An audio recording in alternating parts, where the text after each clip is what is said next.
Michael, you've always been a straight talker with me. On Hong Kong on Edge, you gave valuable insights into how Beijing views the situation in Hong Kong.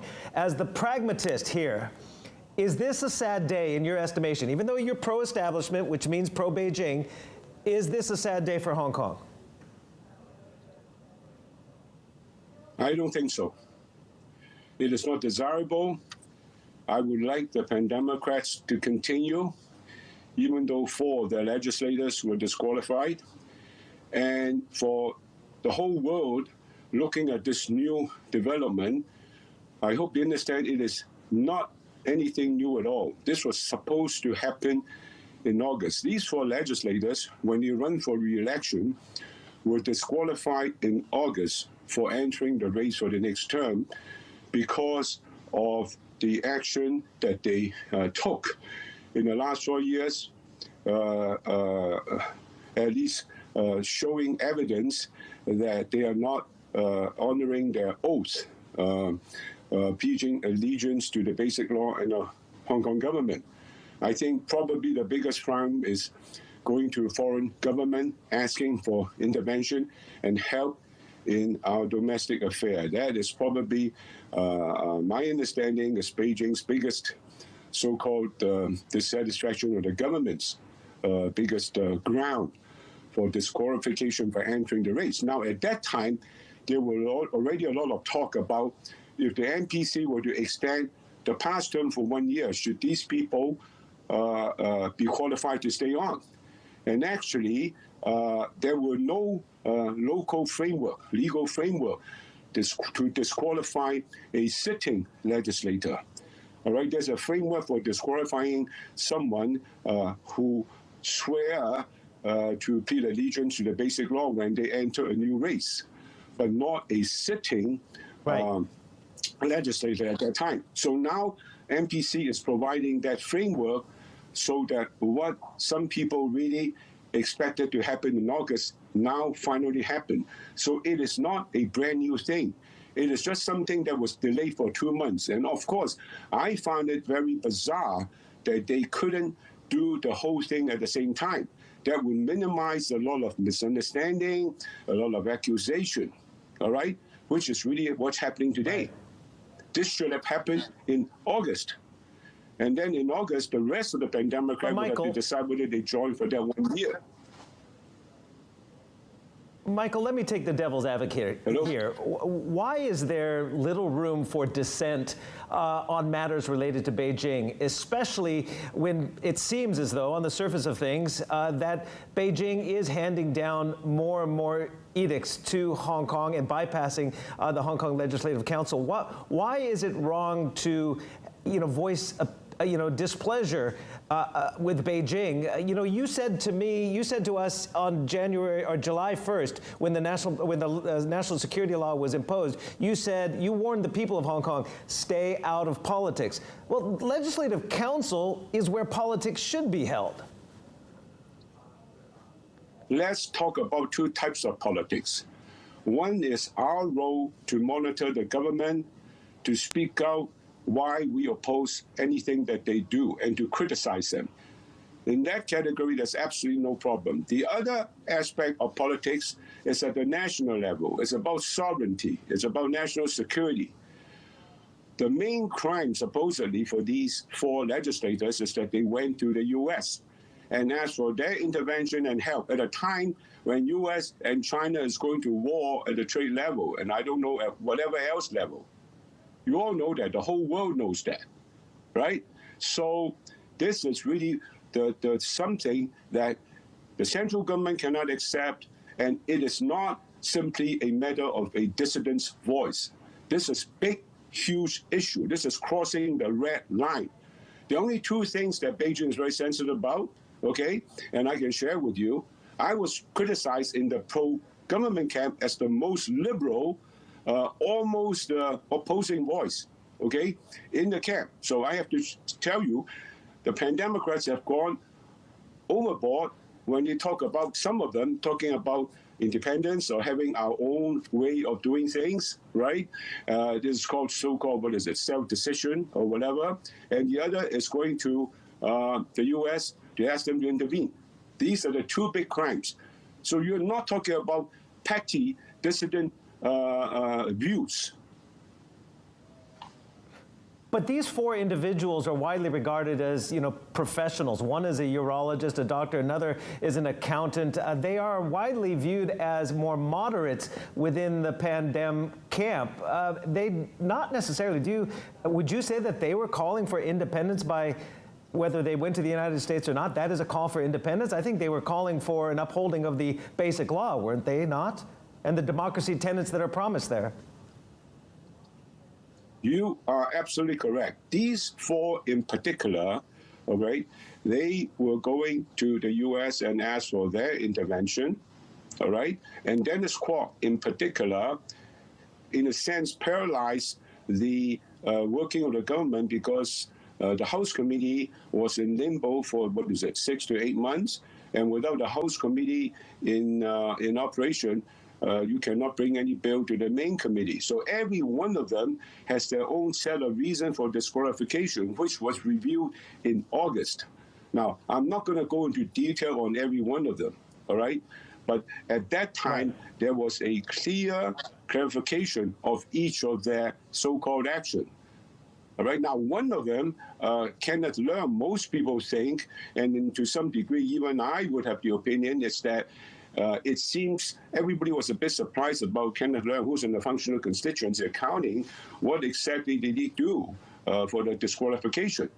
But at that time, all the reasons were laid out. So now, is this interview about why is this thing happening today, all right, after everything has settled down? Or why were these four disqualified in August for entering the new race? I presume from the gist of your question, we are looking at the second issue. Right? If it's a second issue, we need to go back to each of those four individuals and the allegation against them at that time. So, Michael, what does this mean for the business community? We have to talk about that because, of course, there are concerns in the international business community here that this is another undermining of the promises laid out in the basic law and that invisible hand of Beijing is not so invisible anymore. As far as I'm concerned, the definition of so-called crossing the red line, where's the red line? You have to have sovereignty, no talk about independence for Hong Kong, stay away from foreign government, getting them to intervene, and thirdly, whatever you do, you can, I actually totally agree that calling for quorum, all right, is not a problem. Because it's our duty to sit in the council, over half people present in the council all the time. Because there are several times when there was a German, my name was on there. I feel very ashamed. I actually apologize to the public. I mean, I will not condemn the other side. I mean, it's my job to sit there. So this is okay. Yeah. All right? And then filibustering any bill that they don't like is okay. But for someone to come in and paralyze the working of the Legislative Council, like not being able to elect a chairman of the House Committee for 6 or 8 months, that, to me, is tantamount to pure opposition, regardless of the issue and the nature of the issue at stake, in which case, then it begs the question, why do you want to run for office? Purely to oppose the government? Then you're going against the oath that you swear, which is pledging allegiance to the government. So it's a matter of the degree of opposition and how widespread and whether it is objective and whether you can actually explain it and convince people. All right, this is the current climate in Hong Kong so far. Okay? And Michael, so far, I think with only these four, because there was speculation that they were going to disqualify more than these four.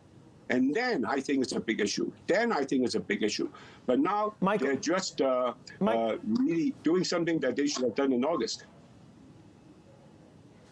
How can the Legislative Council, after this move that we're going to get these resignations, reclaim, as some would say, the legitimacy if there's not these checks and balances in the legislative body with the opposition camp? How do you reclaim that legitimacy and make sure that, as Carrie Lam said, this is not going to turn into just a rubber stamp body for the National People's Congress up north? You are absolutely correct. I, for one, would not like to see the Pan-Democrat resign as a group, all right? And it is something that I don't like to see. I really don't think they should do it. They decided to go in for the last year to exactly play this role. These 4 people were disqualified in August. They all knew it, all right? It's just something that should have happened in August. It's delayed for 2-3 months, right? They should have stayed in the council to perform their role. There's nothing I can do. I cannot help that. But as far as my role is concerned, have you noticed I never always supported the government's bill? I've come up and opposed government's bill many times to a point where the pro-government camp, so-called my camp, has said that, hey, I don't know whether are you blue or yellow or whatever. So there will be people in our camp continue to play our role in monitoring the government. You know, Michael, you have to look at it as well from these legislators' point of view. Okay, sure, maybe, you know, pro-establishment lawmakers and the government here in Beijing doesn't like the filibustering tactics and the delaying and the obstruction tactics and the like. But again, there are still tenets of independent judiciary here and of democracy here, at least on the surface of things. Should these 4 disqualified lawmakers have legal recourse in the Hong Kong courts to appeal their disqualification? But this is the second time now in the last couple of months the NPC has bypassed the local legislator with its laws on Hong Kong. Let me put some certain things in perspective. The Pan-Democrats have tried their best to slow down the discussion at the council, okay? Now, there have been several amendments passed. These are all non-controversial items, all right? If the way the Pan-Democrat vote on these items, some are nay, some are yes, and some are no, okay? It will show that they are really carrying out their role monitoring the government. But every one of them is a complete no. A complete no to government's amendment of bill that is sorely needed in Hong Kong because they were outdated and it's totally non-controversial. So it shows that they are there. They decided to go for 1 more year simply to blindly oppose government. All right? Now, do you call that carrying out their role, monitoring the government? I don't. And this is what Carrie Lam has said. All right? She did not think calling for quorum bell is an issue in the future. She did not think that opposing anything that government brought forth, even budget approval, is an issue. But the point is, if you make it clear that you're going to oppose everything, and you make it very, very clear, and the vote is always unanimous, regardless of the nature of that particular amendment, then what signal are you sending? You are not monitoring the government. You're just playing a purely damaging opposing role for that 1 year. And really, I hope that the future Pan-Democrats entering the race, whenever we have the next election, will remember this. They should at least pick their fight and not give the impression they are there purely to oppose.